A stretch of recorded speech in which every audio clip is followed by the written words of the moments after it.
তাই তারাই সমাজের মঙ্গল সাধন করতে পারে যারা কৃষ্ণ ভাবনাময় থাকে। তাই পরমেশ্বর ভগবান শ্রীকৃষ্ণ সবকিছুর উৎস। তখন সেই ভাবনায় ভাবিত হয়ে সম্পাদিত তার কর্মসমূহ সকলেরই মঙ্গল সাধনা করে। আগে জানতে হবে ভগবানকে। আমরা কিন্তু আজকে যাকে তাকে ভগবান ভাবছি। আমরা শিবকে ভগবান ভাবি, আমরা বিভিন্ন দেবদেবীকে ভগবান ভাবি। আপনার জীবনে যে বড় উপকার করলো তারও আমরা ভগবানের আসরে বসিয়ে দিই। আমরা আজকে বিভিন্ন রাজনৈতিক নেতা, দার্শনিক, ইতিহাসবিদ, কবি, সাহিত্যিক তাদেরকে আমরা ভগবান ভাবি, কিন্তু না। শাস্ত্র কি বলছে? এতে চাংশ কলা পংশ কৃষ্ণস্থ স্বয়ং ভগবান। যে তুমি যাই ভাবো, ঈশ্বর পরম কৃষ্ণ সচিতানন্দ বিগ্রহ অনাদি রাদি গোবিন্দ সর্ব কারণম কারণ। যে ভগবান হলো শ্রীকৃষ্ণ, সে হলো সবকিছুর কারণ। তার থেকেই সমস্ত যুগে যুগে যে অবতার আছে, ভগবানের 6টা অবতার, 6 ধরনের অবতার আছে। একটা গুণ অবতার, একটা আপনার যোগাবতার, একটা পুরুষ অবতার, একটা মনন্তর অবতার, একটা সপ্তাবেশ অবতার। এই যে অবতারগুলো আছে, সেই অবতারগুলো ভগবান শ্রীকৃষ্ণ যুগে যুগে আসেন। আর ব্রহ্মার এক কল্পে স্বয়ং ভগবান শ্রীকৃষ্ণ এই ধরাধামে আসেন। তাই বলছে যে সমাজে যে ভগবান হলো সবকিছু, শ্রীকৃষ্ণ হলো ভগবান সবকিছুর উৎস। আজকে ভাববেন না যে এই বাড়িটা সুন্দর করে বানিয়েছে, যে বানিয়েছে সেই মালিকেরই মনে একার কৃতিত্ব। যদি কৃতিত্বই হতো, তিনি ইটটা টাকা দিয়ে কিনেছেন, কিন্তু যে ইটটা বানিয়েছে সে মাটিটা কে তৈরি করলো? প্রশ্ন আসে। ইট না হয় আমি ইট ভাটা থেকে তৈরি করে নিয়ে এলাম, কিন্তু মাটিটা কোথা থেকে আসলো? আজকে এই যে পাকা ইট, কাঁচা ইট পাকা হয় পোড়ালে তা আগুনে। যে আগুনটা কে তৈরি করলো? দেশলাই কোম্পানি না দেশলাই তৈরি করলো, আমি ব্যবহার করছি, কিন্তু সর্বপ্রথম আগুন কে তৈরি করলো? যে পঞ্চভূতের শরীর এবং এই 5টা জিনিস ছাড়া আমাদের পৃথিবীতে কিচ্ছু, এক বিন্দু আপনার কিছু করার ক্ষমতা নেই। এই যে আপনি যখন এই বাড়িটা তৈরি করলেন, যখন একটার পর একটা ইট গাঁথলেন সিমেন্ট দিয়ে, বালি দিয়ে, তখন তাতে জল দিয়েছেন। তাই জল আপনি মিউনিসিপ্যালিটি থেকে কিনতে পেরেছেন বা টিউবওয়েল বসিয়েছেন পয়সা খরচ করে, কিন্তু জলটা কোথা থেকে আসে? জলটা কি কেউ তৈরি করতে পেরেছে? ভগবান তৈরি করেছে পাতালে এবং সমুদ্র, নদী। তাই মাটি, জল, বায়ু, আকাশ, অগ্নি এই সবকিছুর উৎস স্বয়ং ভগবান শ্রীকৃষ্ণ। আর এই 5টা দিয়েই কিন্তু পৃথিবীতে সমস্ত কিছু পরিচালনা হচ্ছে। ভক্তরা, মাতাজিরা, একটা মানব দেহ বলুন বা জড় পৃথিবীতে আপনি যা কিছু করছেন, আজকে এই যে মাইক্রোফোনটা তৈরি হয়েছে, বিভিন্ন ধাতু এটাতে এসছে, লোহা, তামা, পিতল ইত্যাদি, কিন্তু এটাও মাটি থেকে খনিজ পদার্থ হয়ে এসছে। তাই আমার আপনার কিছু করার নেই। আমরা কর্ম অনুপাতে হয়তো আমরা সমাজে কেউ প্রতিপত্তি হতে পারি, কেউ গরিব হতে পারি, এটা আমাদের পূর্বজন্মের স্বীকৃতি। শাস্ত্রে বলেছে কলিযুগে, এই অধপতিত যুগে সহজে কেউ কৃষ্ণ ভক্ত হতে পারে না, তার যদি পূর্বজন্মের স্বীকৃতি না থাকে। তাই আমরা এই গীতা থেকে জানতে পারলাম, অর্জুনকে যখন জ্ঞান দিলেন যে ভগবান শ্রীকৃষ্ণ হচ্ছেন সবকিছুর উৎস। তাই উৎস হয়েই বলছে ভগবান শ্রীকৃষ্ণ যে পরম ভোক্তা, পরম ঈশ্বর, পরম সুহৃদয়, সেই কথা ভুলে যাওয়ার ফলেই মানুষ নানাভাবে কষ্ট পায়। আমরা সবকিছু ভুলে গেছি, পূর্বেও বলেছি, যার কারণে কষ্ট আমাদের কি নিত্য সঙ্গী। আমরা কষ্ট কেন পাই? ভগবানকে আমরা ভুলে গেছি, ভগবানকে সেবা করা ভুলে গেছি, ভগবানকে ভজনা করা ভুলে গেছি, ভগবানকে ধ্যান করা ভুলে গেছি, ভগবানের নাম প্রচার করা ভুলে গেছি। তাই আমাদের দুঃখ কষ্ট সবসময় জর্জরিত। আমরা আজকে এত সুন্দর বাড়িঘর বানাই, কাঠ পালঙ্কে আমরা কত আরাম আয়েশ করে শুই, কিন্তু হঠাৎ হঠাৎ কি হয়? খুব নিকটতম আত্মীয়ের কাছ থেকে দুঃসংবাদ চলে আসে। তাই এটাই প্রমাণ যে দুঃখালয় পৃথিবীতে আমরা কেউ সুখী নই, কারণ আমরা ভগবানকে ভুলে গেছি। তাই শাস্ত্রে গুরু পরম্পরা আচার্যগণ বলেছেন যে কৃষ্ণ বহির্মুখ হয়ে যে সংসার করে জাগতিক দুঃখ তাকে জাপটিয়া ধরে। আপনি যদি ভগবান শ্রীকৃষ্ণ শ্রীমতী রাধারানীকে বহির্মুখ হয়ে আপনি সংসার করেন, তাহলে কি হবে?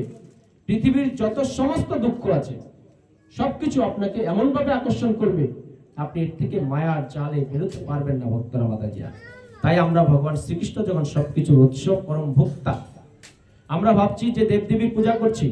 ভগবান শ্রীকৃষ্ণ গীতাতে বলেছেন যে পরম ভোক্তা আমি, কিন্তু কি হয়? আমরা যে পূজার্চনা দেবদেবীর করি সেটা সঠিকভাবে হয় না ভগবানকে নিবেদনটা। কারণ দেবদেবী কিন্তু আপনার এই প্রসাদ গ্রহণ করেন না, তারাও আপনি যখন নিবেদন করছেন তারা সরাসরি ভগবানকে নিবেদন করে, তবেই গিয়ে আপনার সেটা প্রসাদ হয়। তাই আমরা যদি দেবদেবীকে সম্মান করি, আমরা যদি সরাসরি এই ভগবান শ্রীকৃষ্ণ রাধারানীকে সেবা করতে পারি, তারকে আমরা প্রতিদিন পুষ্প, পত্র, জল, ফল, এই সামান্য 4টে জিনিস দিয়ে ভগবানকে আমরা প্রতিদিন নিয়ম করে একবার অন্তত সেবা দিতে পারি, তাহলে কি হবে, আপনার সাথে ডাইরেক্ট কানেকশন হয়ে যাচ্ছে।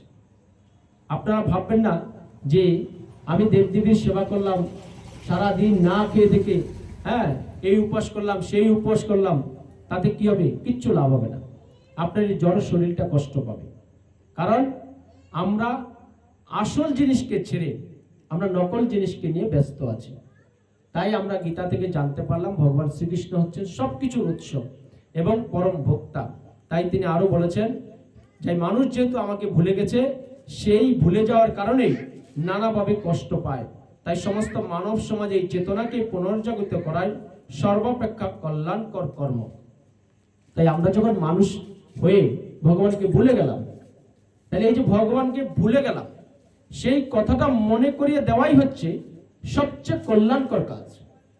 আজকে যে আমরা ভাগবত প্রচার করছি, আমাদের কি দায় পড়েছে, ভগবান কৃপা করেছে, কিন্তু আমি চেষ্টা করেছি। আগে আমি যখন ইসকনের সাথে যুক্ত হয়ে এই গীতাটা পড়লাম, তখন ভাবলাম যে না, গীতার জ্ঞান এমন একটা জিনিস, আপনার চোখে যদি পাওয়ার কমও থাকে, আপনার চোখে যে কি পাওয়ার আসবে আপনি বুঝতে পারবেন না। তাই আমার ইচ্ছা হলো, ভগবান তো এখানে বলেছে যে সেই ব্যক্তি আমার প্রিয় যে আমার বাণী প্রচার করে। তাই আমি চেষ্টা করলাম যে আমি যদি আমার কর্মের ফাঁকে ফাঁকে আমি একটু এই বাণীগুলো প্রচার করতে পারি। আমিও তো একজন গৃহস্থ মানুষ, আমি সন্ন্যাসীও নই, আমি ব্রহ্মচারীও নই, আমি গৃহস্থ মানুষ হইও আমি যদি আমার কাজের ফাঁকে ফাঁকে মানুষের অন্তত দ্বারে দ্বারে ভগবান শ্রীকৃষ্ণের অপাকৃত জ্ঞানটা একটু প্রচার করতে পারি, তবেই আমার হবে মঙ্গলময় কাজ ভক্তরা মাতাজিরা। তাই আপনারা ভাববেন না যে অর্থ আছে, টাকা আছে, প্রতিপত্তি আছে, ছেলে আমার ডাক্তার, ছেলে ব্যারিস্টার, কিন্তু আপনাকে বাঁচাতে পারবে? আজকে আমরা দেবী শেট্টির নাম শুনি না? সারা পৃথিবী যিনি হার্টের স্পেশালিস্ট, যার অ্যাপার্টমেন্ট পেতে গেলে আপনাকে 4 মাস 5 মাস আগে আপনাকে টিকিট কাটতে হবে, অ্যাপার্টমেন্ট নিতে হবে এবং অনেক টাকার বিনিময়। কিন্তু সে কি নিজেকে বাঁচাতে পারবে? দেবী শেট্টি হাজার হাজার লক্ষ লক্ষ মানুষের হার্ট পেসমেকার বসিয়ে দিচ্ছে, ওপেন করছে, সার্জিক্যাল করছে, কিন্তু সে কি নিজেকে বাঁচিয়ে রাখতে পারবে? সেও একদিন মরবে। তাই আমরা সৎ জ্ঞান থাকতে যদি আমরা এই ভগবানের বাণীটা সম্পর্কে একটু ন্যূনতম আমার হৃদয়ে ধারণাও আসে, আমার জ্ঞানও আসে, তবেই আপনি সমাজে যে কাজই করবেন সেটা প্রত্যেকটা মঙ্গলময় হবে ভক্তরা মাতাজিরা। তাই ভগবান শ্রীকৃষ্ণ বলেছেন যে কল্যাণকর কর্ম সেটাই যে পুনর্জাগরিত করতে পারবে। যে ভগবানের গীতা হারিয়ে গেছিল, আজকে বুদ্ধদেব যিনি গৌতম বুদ্ধ, বৌদ্ধ ধর্মের প্রতিষ্ঠাতা, তিনিও কিন্তু ভগবানের একজন অবতার। তিনি যখন দেখলেন এই সমাজে ধর্ম হারিয়ে যাচ্ছে, মানুষের মধ্যে একটা অরাজকতা সৃষ্টি হচ্ছে, তখন স্বয়ং ভগবান আসলেন বুদ্ধদেব হিসেবে। বুদ্ধদেব এসে তিনি বেদের বাণী প্রচার করার জন্য এসেছেন। বেদে আছে যে জীব হত্যা করে পাঠা বলি দিয়ে মা কালী জঙ্গলে গিয়ে পাঠা বলি দিয়ে মাসে অন্তত একবার সেটা খাওয়া যায়। কিন্তু বেদে যখন এই বিধান দিল, কিন্তু মানুষ দেখলো এই বাণী তো মানুষ 1 মাস খাবে না, মানুষ পারে না প্রতিদিনই পাঠা বলি দিয়ে খাওয়ার চিন্তা ভাবনা করছে কলিযুগে। তাই বুদ্ধদেব কি করলো, বেদ ধর্ম না মানিয়া বুদ্ধ হলো নাস্তিক। তিনি অহিংসার পথ বেছে নিলেন। তিনি কি করলেন, নিজে আলাদা একটা নীতি করলেন, জীব হত্যার নীতি নেয়নি। যেহেতু বেদে জীব হত্যা দিয়েছে, তাই বুদ্ধদেব সেটাকে প্রচার করলো না। ভগবান শ্রীকৃষ্ণ কিন্তু পাঠালো যে তুমি বেদ গিয়ে প্রচার করো। তাই বেদ অনেক কঠিন ছিল। ব্যাসদেব গোস্বামী 4টে পার্টে লিখেছেন, বেদ এত কঠিন কলিযুগের মানুষ নিতে পারবে না। তাই স্বয়ং ভগবান শ্রীকৃষ্ণ ব্রহ্মার এক কল্পে দাপর যুগে এসে তিনি কলিযুগের অধপতিত মানুষকে উদ্ধার করার জন্য এই গীতার বাণী দিয়ে গেলেন ভক্তরা মাতাজিরা। তাই সমাজে আপনি মঙ্গলময় কাজ বা পুনর্জাগরণ, যে ভগবানকে আমরা ভুলে আছি, যার থেকে আসলাম, যে আমাকে এই সৃষ্টির শ্রেষ্ঠ জীব করলো, তাকে যে আমরা ভুলে আছি, তাকে পুনর্জাগৃত করাই হচ্ছে সমাজের মঙ্গলময় কর্ম। তার জন্য আপনাকে গীতা পড়তে হবে। তাই প্রত্যেক ভাগবত ধামে বলি, আমার একটা খুব প্রচলিত কথা আছে, আমি সবাইকে বলি যে যে অধ্যয়ন করে না গীতা তার জীবনটা বৃথা। যে বাড়িতে থাকে না ভগবান শ্রীকৃষ্ণের শ্রীমদ ভগবত গীতা, সেই বাড়িতে বসবাস করা বৃথা ভক্তরা মাতাজিরা। কারণ গীতা মানেই ভগবান, ভগবান মানেই গীতা। কারণ কি 18 অধ্যায় 700 শ্লোকে ভগবান শ্রীকৃষ্ণ তার একদম মাথা থেকে পা পর্যন্ত তিনি সমস্ত কিছু এখানে দিয়েছেন। তাই গীতা হলো ভগবান শ্রীকৃষ্ণের মুখনিসৃত বাণী। আর গঙ্গার জল পবিত্র কেন? স্বয়ং ভগবান শ্রীকৃষ্ণের 2 চরণ থেকে গঙ্গার সৃষ্টি হয়েছে। তাই গঙ্গা জল ছাড়া কোনো শুদ্ধ হয় না, কোনো পূজার্চনা হয় না, ভগবানের সেবা হয় না ভক্তরা মাতাজিরা। তাই আপনি যদি সমাজে মঙ্গলময় করতে থাকেন, মঙ্গলময় কিছু কাজ করতে যান, যারা ধর্ম ভুলে গেছে তাদেরকে যদি আপনি পুনর্জাগৃত করতে চান, আপনাকে গীতার বাণী ভগবানের নাম প্রচার করতে হবে। তাই ভগবান বলেছে, যে মানুষ কেবলমাত্র মানব সমাজের জাগতিক কল্যাণ সাধন করার কাজে রত, সে প্রকৃতপক্ষে কারোই কল্যাণ সাধন করতে পারে না। বলছে কি যে মানুষ এই সমাজের, বলছে জাগতিক, একটা কথা কিন্তু বলে দিয়েছে যে মানুষ এই মানব সমাজের জাগতিক কল্যাণে ব্যস্ত, সে কখনো আমার ভক্ত হতে পারে না, সে কখনো আমার কাছে আসতে পারবে না। শুধু জাগতিক কথাটা এখানে উল্লেখ করে দিয়েছে। যদি জাগতিক কথাটা উল্লেখ না করতো তাহলে কিন্তু ভগবানের কাছে আমরা সবাই যেতে পারতাম। তাই জাগতিক কি জিনিসটা সেটা আপনাকে জানতে হবে। জাগতিক মানে কাম, ক্রোধ, লোভ, মায়া, মদ, মাশ্চর্য, এই 6টা রিপু হলো জাগতিক। আজকে দেখবেন যে কেউ যদি কৃষ্ণ ভক্ত হয়, কেউ যদি একটু নাম প্রচার করে, আমরা তার প্রশংসায় পঞ্চমুখ হই। বা একটু মাথায় টিক্কি থাকলে, কপালে তিলক থাকলে, গলায় তুলসীর মালা থাকলে, গেরুয়া বসন বা সাদা বস্ত্র, ধুতি কাপড় পরা থাকলে আমরা তাকে জড়িয়ে ধরিয়ে প্রণাম করি বা সামান্য অর্থ দিই, তাই না? এই কাজগুলো কি? যারা এই যে ধর্ম প্রচার করছে তারা কিন্তু জাগতিক নয়। কিন্তু জাগতিক কোনটা? আপনি রক্তদান করছেন, বস্ত্রদান করছেন, সেখানে কি হচ্ছে?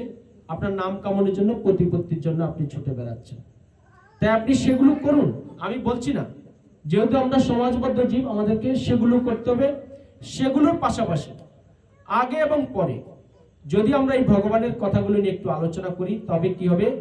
জাগতিক কর্মের পাশাপাশি আপনার এই ভগবানের বাণীর কর্মটা একটা সাত্বিক কর্ম আপনার সাথে হবে।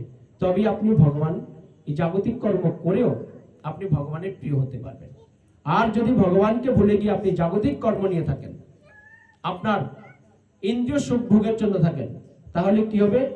আপনি যতই সামাজিকভাবে কাজ করেন, যতই প্রতিপত্তি অর্জন করেন, যতই আপনি ব্যারিস্টার হন, যতই বড় ডাক্তার হন, কিচ্ছু লাভ হবে না। তাই ভগবান শ্রীকৃষ্ণ জ্ঞান যুগে 4th অধ্যায়ে অর্জুনকে বলেছেন, হে অর্জুন, তুমি জ্ঞান অর্জন করার আগে জানতে হবে যে পৃথিবীতে প্রকৃত জ্ঞানী কে। আমরা কি ভাবি? যে বড় ডাক্তার সে বড় জ্ঞানী, যে বড় ব্যারিস্টার সে বড় জ্ঞানী, যে বড় ইঞ্জিনিয়ার সে বড় জ্ঞানী, যে বড় ব্যবসায়ী সে বড় জ্ঞানী। শাস্ত্র বলছে না। শাস্ত্র বলছে সেই প্রকৃত জ্ঞানী যে তার নিজের দেহ এবং আত্মাকে জানবে।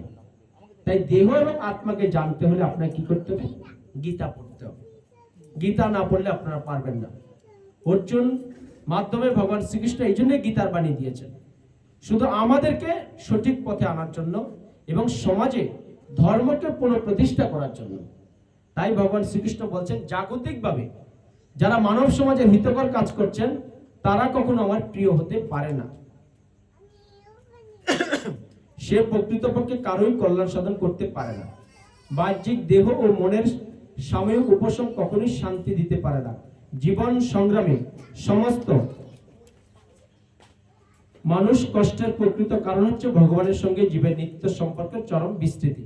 তাই শ্রীকৃষ্ণের সঙ্গে তার নিত্য সম্পর্কের কথা পূর্ণরূপে অবগত হওয়ার ফলে মানুষ জড়জগতের বন্ধন থেকে যথার্থই মুক্তি লাভ করে।